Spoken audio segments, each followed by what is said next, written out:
કાલે જે ચર્ચામાં એક વિડીયો ચાલે છે, આપ બધા જાણો છો, ચારણત્વ વિશે, આઈમાઓ વિશે, માતાજીઓ વિશે અને સોનબાઈમાં વિશે ગીગાભાઈ કરી અને જે ઝેર ઓકે છે એમને, અને એટલું બધું કે જાણે એમને આપણે નુકસાન કંઈક કર્યું હોય એવા બધા શબ્દો, અને ઓલું કે ઓટલા યુનિવર્સિટીઓ જે ખબર જ ન હોય એ માણસ આટલું બધું કરે છે. તો મારું કહેવાનું એટલું જ છે કે પહેલાં તો ચારણત્વ શું છે એ તમે જાણો, અને ન જાણવું હોય તો બોલાય નહીં, અથવા તો જાહેરમાં ન બોલાય.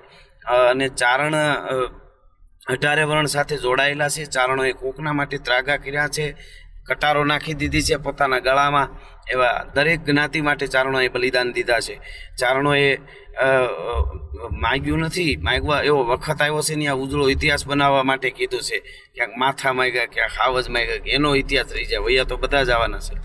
અને બીજી વાત એક એ ખાસ આહિર સમાજના બધા અગ્રણીઓ એટલા છે, એમને બધાને મારે એ કહેવાનું છે કે ખરાબ માણસ ખરાબ બોલી, કોઈ પણ માણસ ખરાબ બોલીને ખરાબ કરે એથી વધારે ડાયો માણસ ટાણે મૂંગો રહીએ એ સમાજના માટે ખરાબ થાય છે. તો બધા કહી શકો તમે વડીલો કે ભાઈ આ બહુ મોટી ભૂલ કરી છે, એમની ભૂલનો એમને અહેસાસ કરાવો, અને એ તમારી ફરજ છે.